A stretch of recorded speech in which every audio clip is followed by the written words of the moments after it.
Yeah, Chris Duncan, he about to be easy money. But hey, it's your boy DHP, and y'all know the rest, man. And hey, so welcome into my UFC Vegas 115 preview show.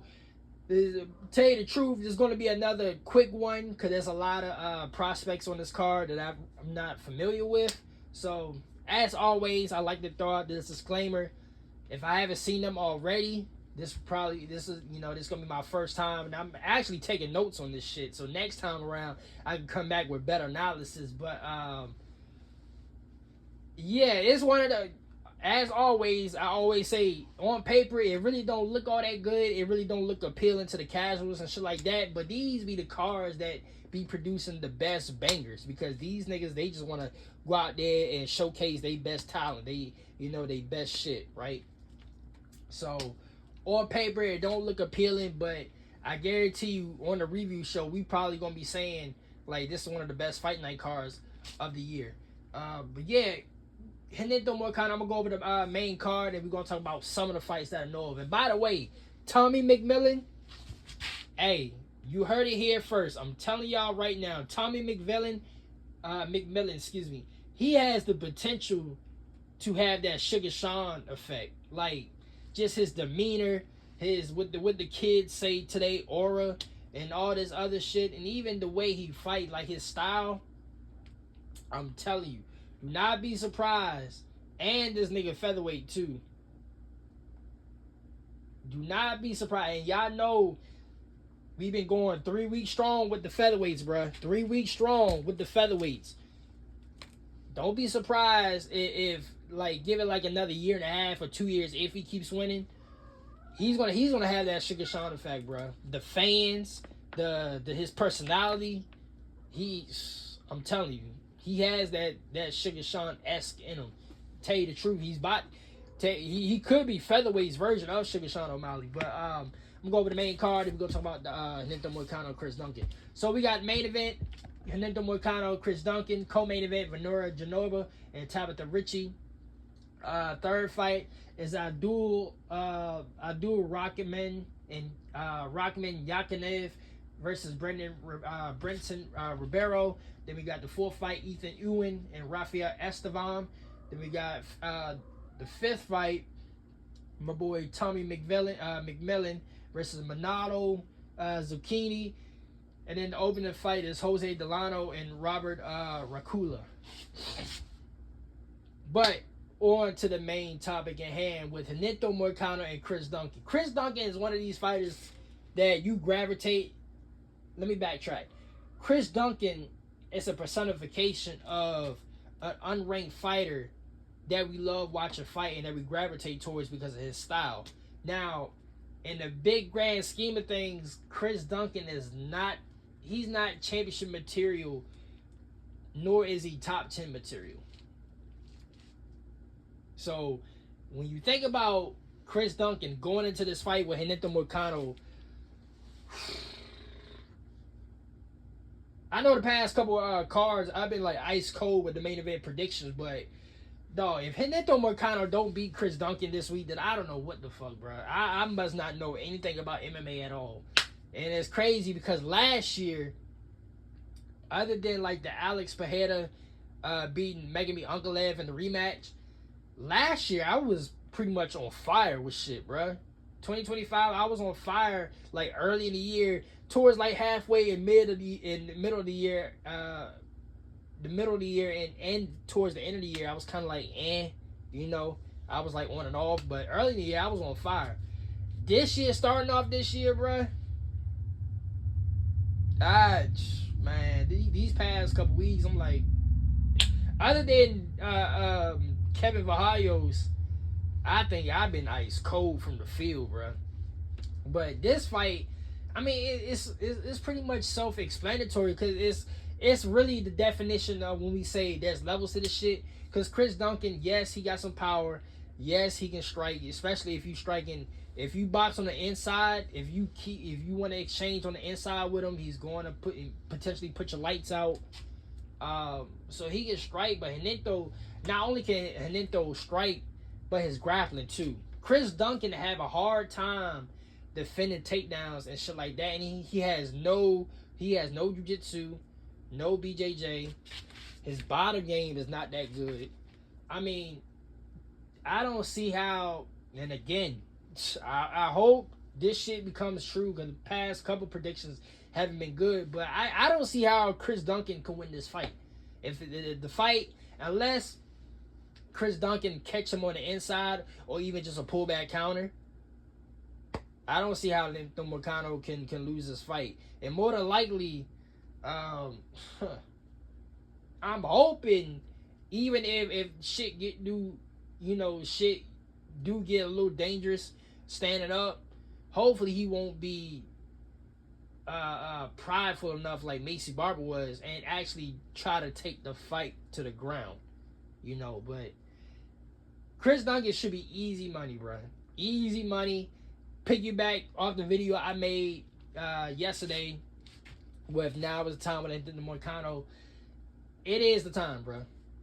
It is the time because he beats Chris Duncan, he's going to get a good quality matchup where it will set him on track for him to at least try to get back to a title shot. You know what I mean? Now, granted, we all know how he got the title shot, the first title shot, because Armin fucked up. But regardless, he still got a title shot.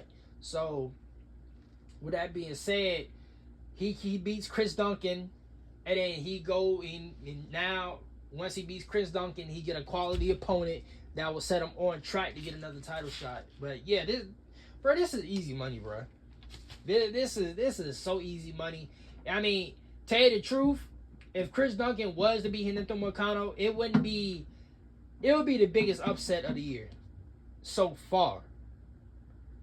Just because, and not because of the ranking wise, but it's just Chris Duncan is not that. I'm pretty sure we all fuck with Chris Duncan, but we not looking at Chris Duncan like this nigga could be a top 10 contender type shit. You know what I mean? Like Renato Moicano. Now, if you think Renato Moicano just only had that one run that he had before Islam, and that's all, and that's probably the best we've seen of Renato Moicano, then cool. I'm cool with that. Cause that's more than likely true. But Chris Duncan though, I don't even think Chris Duncan would even sniff a top 5 or even get close to a title relevancy conversation. So yeah, it's one of these fights where it's just there's levels to this shit. Like where can you point to that Chris Duncan can win this fight unless he catches Renato? Which, I mean, if he has faster hands than Renato, then more than likely Renato is going to take the fight to the ground, and Chris Duncan ain't Beneil Dariush where he can stop that shit and then not only stuff his takedowns, but he can take Renato Moicano down and and outclass him on the ground. Chris Duncan ain't like that, so I don't see how Chris Duncan gonna be hitting Renato Moicano. So yeah, this is definitely easy money for him. On to the co-main event, Ventura Genova and Tabitha Ritchie.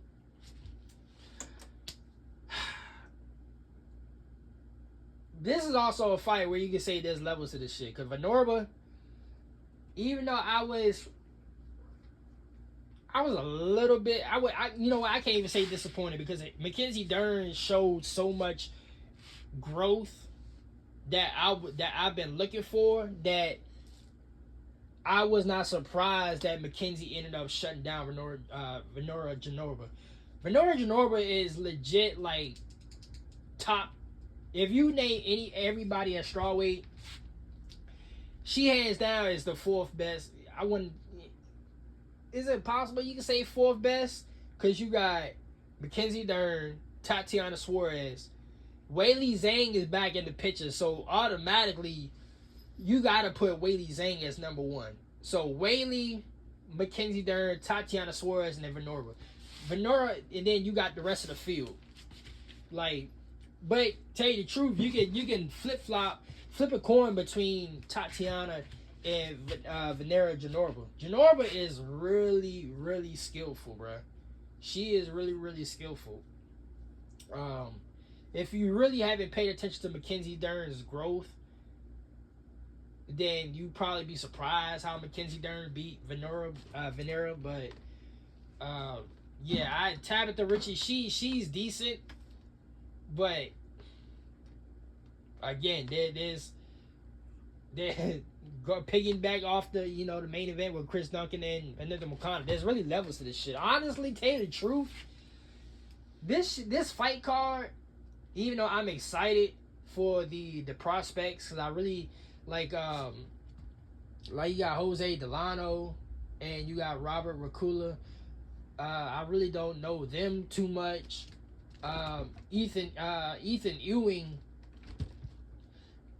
I can't really say he a prospect that much.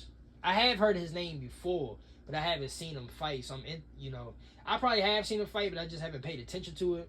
But I have heard his name before. But like, if you really think about this fight card, it's almost like this fight card, other than the main event and the co-main event, is just UFC, just throwing shit in there for these niggas. It's almost like a tune-up matchup.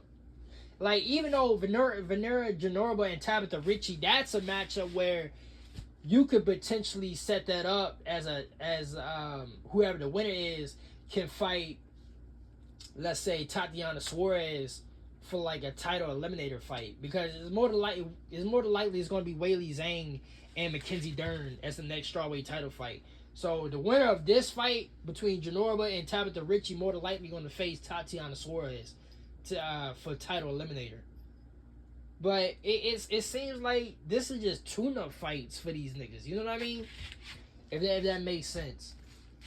Other than like the main and co-main, this is a fight card where it's like a prospect showcase and like tune-up fights for like the top 10, top 5 fighters in at lightweight and then women's strawweight. But Janorba and Tabitha Ritchie, if Janorba don't win this matchup, then I don't know what the fuck. Just same thing with Hinento and Chris Duncan. I expect Hinento Moicano and Venera Janorba to, I wouldn't say dominate, but pretty much dominate. You know what I mean?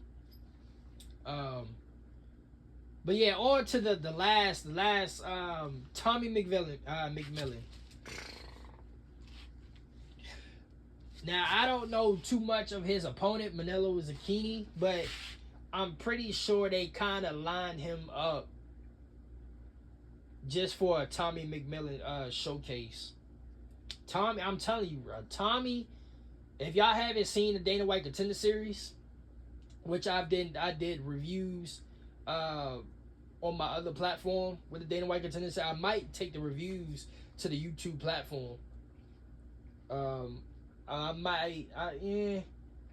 might just keep it to my other platform on IG, but I'll work it out behind the scenes. But Tommy McMillan, if y'all haven't seen Tommy McMillan during the Dana White Contender Series, bro, y'all missed out, because this is where I get the Sugar Sean comparisons from. He really has that stigma about him, where the way he fights and he go about knocking these niggas out and shit like that. This is why I think this matchup with Manelo is just a Tommy McMillan showcase fight for him. I really think they lined this matchup up just for Tommy to showcase his skills, bro. He got it all, bro. Tommy, I'm telling you, mark my words, bro. If he don't come up big in this fight, then y'all can come back to this preview and just roast the shit out of me. But Tommy got it, bro. And it's gonna be 4 weeks in a row with a banger featherweight showcase. But yeah, that's all I got, man. That's all I really got. This probably gonna be my worst analytical preview show, but and part of it is me. I gotta do better with getting to know some of these other fighters better, but at the same time, I feel like UFC, they kind of on some bullshit though, but but also I see here my nigga Lando Veneta. When did Lando Veneta get back to the UFC? That's what I want to know. I'm glad he's back in the fray. Cause let me tell you, for those that haven't seen Lando Veneta when he first started out in the UFC, boy, I say this all the time in my to my personal group messages. I'm like, Lando Veneta, when he first started out, it was kind of like the Jeremy Lin of the UFC. Like, his hype and the way he was just... The nigga is a brilliant kickboxer, bro. But he's got to put all the pieces together. So that's why his record is the way it is. Because he don't have all the pieces put together. But the nigga is a brilliant kickboxer. But I'm glad if he... Because I ain't hear no news about him coming back to the UFC. But he's on this card. So I'm excited about that. But yeah... This all I got for y'all today, bro. I know this is probably my worst analytical preview show, but it is what it is. Until my next video, which is the review show, I'll holler at y'all niggas later, man.